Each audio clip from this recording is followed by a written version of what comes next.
तो क्या कह रहे हैं गुरुदेव भाई और बहनों, प्रथम तो वो सुखी जिसके संतान नहीं है। वो भगवान आत्मा बताई परमात्मा ने, जिनके घर में संतान नहीं है, उनके मोक्ष में तो कोई संशय नहीं है। अगर ज्ञान को आधार बनाकर अगर टारगेट मोक्ष बना लिया तो आगे की मत सोचना, चिंता ही मत करना 1% भी बुढ़ापे में क्या होगा, सोचना ही मत मेरा बुढ़ापा आएगा। परमात्मा बुढ़ापा आने नहीं देगा आपका, और आपकी ऐसी सेवा करवाएगा परमात्मा, ऐसी सेवा करवाएगा, आपके सगे बेटा बेटी भी आपकी सेवा नहीं कर सकते थे। यह सतगुरु का वचन है। क्योंकि सतगुरु क्या कह रहे हैं, प्रथम वो सुखी जिसके संतान नहीं। मालिक ने उसको सुखी बताया, तो बताओ फिर दुख कैसे आ जाएगा उसके ऊपर? उसके ऊपर दुख आ कैसे जाएगा? संभालने वाला तो सतगुरु है ना। सोचल छिद्र मैं करूं अपने जन के काज, ना जाने क्या क्या सेवा करवा देगा परमात्मा, किससे करवा देगा। और दूसरे नंबर पर कौन सुखी? जिसके लड़का नहीं है,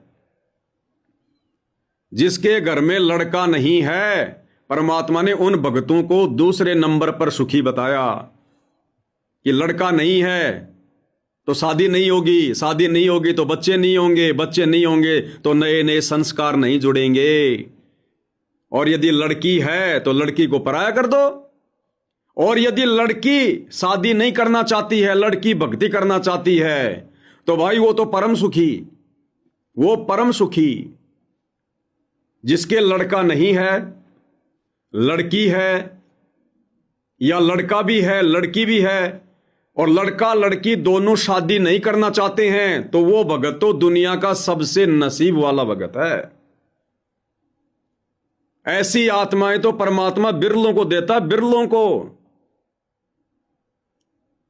जो माता पिता के साथ में रहेंगे, अपनी आत्मा का भी कल्याण करवाएंगे, अपने माता पिता का भी सहारा बनेंगे। उस घर में तो रोजाना साथ संगति होगी, रोजाना।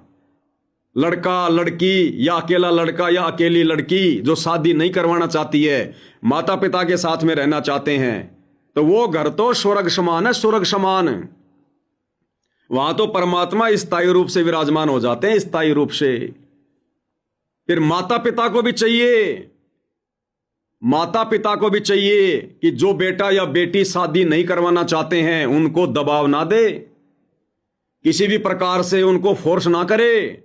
अगर कोई आत्मा अपना कल्याण करवाना चाहती है तो माता पिता ने बिल्कुल भी बीच में टांग नहीं अड़ानी चाहिए, नहीं तो वो परमात्मा का महादोषी बनेगा, महादोषी। अरे ऐसी आत्मा तो किसी बिरले को मिलती है जो ये कहे कि पिताजी माताजी मैंने रमेणी नहीं करनी, मैंने शादी नहीं करनी, मैंने तो आत्मा का कल्याण करवाना है। वो घर तो स्वर्ग समान है, स्वर्ग। यही सतलोक बना दिया परमात्मा ने, यही सतलोक। ऐसे लोगों को महान आत्माओं का दर्जा दिया जाएगा आने वाले समय में, महान आत्माओं का। क्या कह रहे हैं गुरुदेव, एक एक पॉइंट को ध्यान से सुनना। प्रथम तो वो है जिसका कति संतान नहीं, वो भगवान।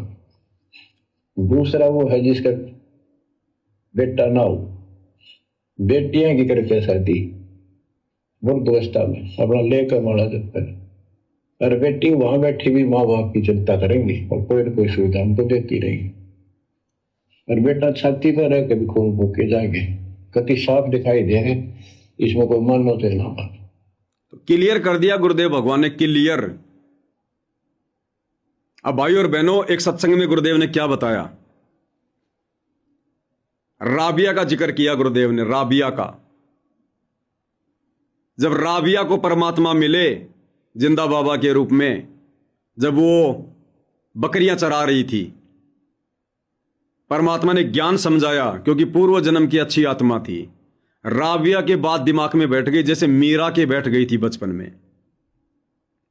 राबिया ने माता पिता से कह दिया कि माता पिता मैंने शादी नहीं करवानी, मैं निकाह नहीं करवाऊंगी, मैंने तो अपनी आत्मा का कल्याण करवाना है। लेकिन उस समय भाई और बहनों ये तत्व ज्ञान नहीं था, ये मोक्ष का प्राइम टाइम नहीं था, कलयुग की पिछली पीढ़ी का समय नहीं था। तो राबिया के माता पिता समाज की लोक लाज में आकर चिंतित हो गए, और आना स्वाभाविक ही था क्योंकि उस समय यह ज्ञान नहीं था। लेकिन राबिया दृढ़ रही कि मैं नहीं करवाऊंगी, अंत में जब माता पिता ने यह कह दिया कि अगर तू शादी नहीं करवाएगी तो हम दोनों आत्महत्या करेंगे, तो राबिया थोड़ी डर गई कि यह पाप मेरे को लगेगा। तो राबिया ने शादी करने की हां कर दी, लेकिन मन में धारणा क्या कि मैं बच्चे पैदा नहीं करूंगी, मैं शारीरिक संबंध नहीं बनाऊंगी, चाहे मुझे अपनी जान क्यों ना देनी पड़ जाए। उसने दृढ़ विश्वास कर लिया। निकाह हो गया। निकाह होने के बाद राबिया ने अपने पति से साफ साफ कह दिया कि मैं संतान उत्पन्न नहीं करूंगी, मैं ये बकवाद नहीं करूंगी, और यदि आप मेरे साथ में जबरदस्ती करोगे तो मैं आत्महत्या कर लूंगी, मुझे अपनी आत्मा का कल्याण करवाना है। यह कथा क्यों सुनाई हमें गुरुदेव ने कि इतनी दृढ़ता यदि वर्तमान कलयुग की पिछली पीढ़ी में मेरे बच्चों में उत्पन्न हो जाए, उनकी तो बात बन जाए। और भाई और बहनों, वो परमात्मा ऐसी आत्माओं के ऐसे दृढ़ विश्वास को देखकर परमात्मा का दिल गार्डन गार्डन हो जाता है। गार्डन गार्डन, वो तो अंतर्यामी है, सबको देख रहा है। किसने कितना ज्ञान समझा, कौन कितना संघर्ष कर रहा है, किसको अपने आत्म कल्याण की चिंता है, किसको लोक लाज और समाज की चिंता है। तो राबिया के दृढ़ विश्वास को देखकर उसके पति ने हार माननी पड़ी। उसने दूसरी शादी करवा ली और आजीवन राबिया के साथ भाई बहन के रिश्ते में रहा। उस राबिया जैसी दृढ़ इच्छा शक्ति अगर वर्तमान समय में किसी भाई बहन की हो जाए, परमात्मा उसके 100 गुना माफ कर देगा। 100 गुना। अरे जो आत्मा इतना बड़ा बलिदान कर सकती है, इतना बड़ा सेक्रीफाई कर सकती है, परमात्मा क्या नहीं कर दे उस आत्मा के लिए। ये छोटा सा सत्संग सुना रहा हूं आपको, ये शिक्षा है उन माता पिता को जो भगत हैं, और यदि उनके बच्चे शादी नहीं करना चाहते हैं, रमेणी नहीं करना चाहते हैं, आत्मा का कल्याण करवाना चाहते हैं, तो ये सत्संग उन माता पिता के लिए शिक्षा है, गुरु का आदेश है। उन माता पिता ने बच्चों के बीच में नहीं आना चाहिए, बच्चों पे दबाव नहीं डालना चाहिए रमेणी के लिए, बकवाद के लिए। अन्यथा वो माता पिता भक्ति करते करते भी लक 84 में जाएंगे, सतगुरु के दोषी बनेंगे, जो आत्मा के मोक्ष मार्ग में बाधक बनकर खड़े हो रहे हैं। तो राबिया की कथा का जिक्र करते हुए फिर गुरुदेव ने क्या बताया कि यदि किसी के बच्चे या कोई बहन बेटी अगर अपनी आत्मा का कल्याण करवाना चाहती है, शादी नहीं करना चाहती है, तो माता पिता ने बाधा उत्पन्न नहीं करनी चाहिए। उस बेटी को, उस बहन को अपनी आत्मा का कल्याण करवा लेना चाहिए। क्या कह रहे हैं गुरुदेव, ध्यान से सुनना जी। आप अपनी बेटी को उपदेश दे दो। परमात्मा ने कहा बेटा मांस नहीं खाएगी, बिल्ला जी ने कहा जी कतई नहीं खाऊंगी, ये मेरी गारंटी, मैं पक्का प्रण करूंगी, मैं प्रतिज्ञा करती हूँ। और जो साधना हम बताते हैं ऐसे आप करना, ठीक है। अब उस लड़की का 4 वर्ष के बाद विवाह होना था। 16 साल की 17 साल की उम्र में उसकी शादी, विवाह का समय आया, उसने विवाह से मना कर दिया, क्योंकि वह इतनी रंगी हुई थी, रंग में पिछले संस्कार इतने प्रबल थे उस बेटी के। उसने अपने परिवार वालों को शादी के लिए मना कर दिया। अब माता पिता को चिंता हुई है, बहुत चिंतित हो गए, खाना भी छूट गया, रोते रहने लगे। बेटी, हम जवान बेटी को नहीं रख सकते, समाज हमें क्या कहेगा, हम मर जाएंगे, तेरा यहाँ कौन वारिस होगा, ये है वो है। यानी इतने परेशान हो गए कि माता पिता ने यहाँ तक कह दिया कि मैं खुदकुशी करेंगे, आत्महत्या करेंगे, बेटी तू नहीं मानेगी तो तेरे कारण हमारी जान जाएगी। पुण्यात्मा, अब तो बुद्धिमान समाज हो गया। अगर अब ध्यान से सुनना, अब गुरुदेव क्या कह रहे हैं, पुण्यात्माओं अब तो बुद्धिमान समाज हो गया। इस तत्व ज्ञान को सुनकर तो अब गुरुदेव भगवान उन माता पिता को शिक्षा दे रहे हैं, सलाह दे रहे हैं, आदेश दे रहे हैं। यदि अब कोई बहन बेटी अपनी आत्मा का कल्याण करवाना चाहती है, शादी नहीं करवाना चाहती है, तो माता पिता ने बाधा उत्पन्न नहीं करनी चाहिए। यह गुरु जी का आदेश हो गया उन माता पिता के लिए। और यदि फिर भी कोई जबरदस्ती करेगा तो गुरु के आदेश की अवहेलना होगी, और गुरु के आदेश की अवहेलना करने वाला नरक में जाता, फिर मोक्ष तो बहुत दूर की बात है। तो क्या आदेश दे रहे हैं गुरुदेव? जाओगे पुण्यात्मा अब तो बुद्धिमान समाज हो गया। अगर ऐसी कोई बात है, कोई बेटी चाहती है अपना कल्याण कराना, तो उसको बाधा नहीं करनी चाहिए, अपना कल्याण करवा लेने दे। उसके संस्कार अच्छे हैं, जो इतना वो डेट। गुरुदेव कह रहे हैं उस बहन बेटी के संस्कार बहुत अच्छे हैं जो इतना बड़ा सेक्रीफाई कर रही है। उसे अपनी आत्मा का कल्याण करवाने देना चाहिए। माता पिता ने बाधा उत्पन्न नहीं करनी चाहिए। ये गुरु जी का आदेश हो गया उस माता पिता के लिए। और ऐसी शुभ संस्कारी संतान बिरलों को मिलती है, बिरलों को। उस घर में जब वो निर्विकार हंस आत्मा भक्ति करेगी तो माता पिता को भी उस एवज में लाभ मिलेगा। परमात्मा उस माता पिता को भी सराहेंगे जो बेटी के आत्म कल्याण में बाधक नहीं बन रहे। एक बार फिर से सुन लो ध्यान से क्या कह रहे हैं गुरुदेव। कि माता पिता ने यहां तक कह दिया कि मैं खुद खसी करेंगे, आत्महत्या करेंगे बेटी, तू नहीं मानेगी तो तेरे कारण हमारी जान जाएगी। पुण्यात्मा अब तो बुद्धिमान समाज हो गया। अगर ऐसी कोई बात है, कोई बेटी चाहती है अपना कल्याण कराना, तो उसको बाधा नहीं करनी चाहिए, अपना कल्याण करवा लेने दे। उसके संस्कार अच्छे हैं, जो इतना वो डेट। ऐसी बहन बेटियों को, ऐसे भाइयों को परमात्मा आने वाले समय में स्पेशल सीने से लगाएंगे।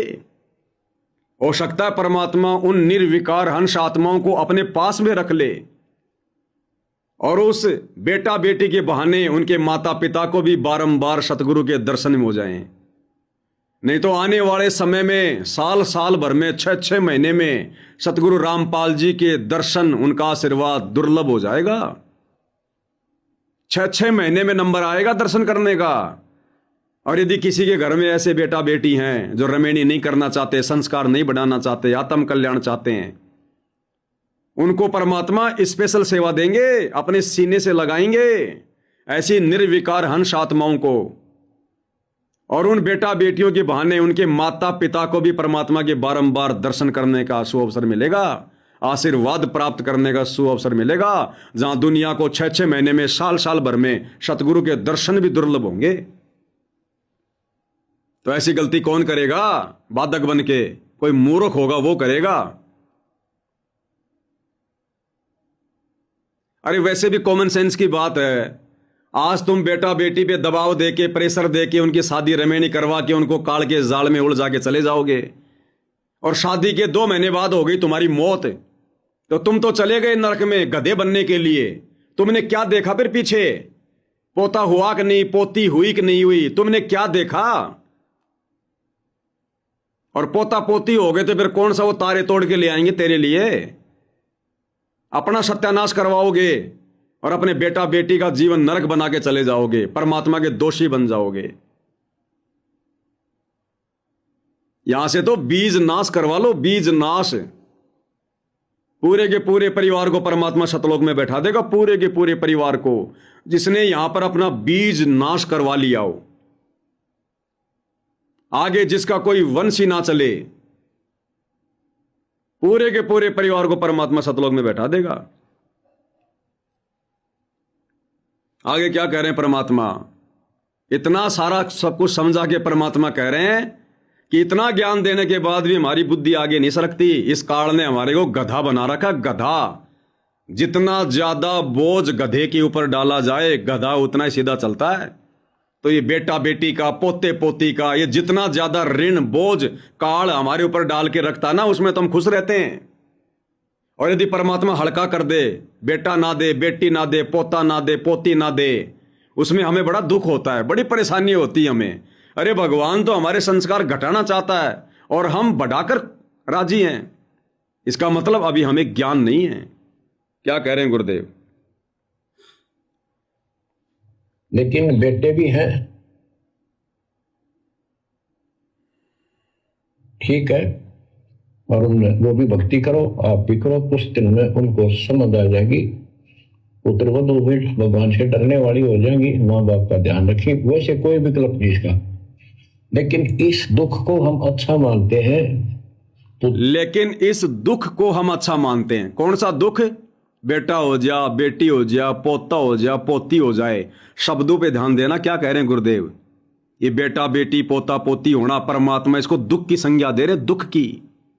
अब बताओ कौन मूर्ख होगा जो दुख जबरदस्ती मोल लेगा? गुरुदेव कह रहे दुख, लेकिन इस दुख को हम अच्छा मानते हैं। कौन सा दुख? बेटा हो जा, बेटी हो जा, पोता हो जा, पोती हो जा। अरे परमात्मा तो इसको दुख बता रहे हैं, दुख। तो दुख को कौन अपने घर में जगह देगा? भाई और बहनों, ये तत्वदर्शी संत के सत्संग है, सामान्य मत समझना। ये बेटा बेटी पोते पोती को परमात्मा दुख की संज्ञा दे रहे हैं। क्या कह रहे हैं, ध्यान से सुनो। माँ बाप का ध्यान रखिए, वैसे कोई विकल्प नहीं इसका, सुनो। लेकिन इस दुख को हम अच्छा मानते हैं पुत्र ना होने से। हम तो काल ने गधे बना रखे हैं।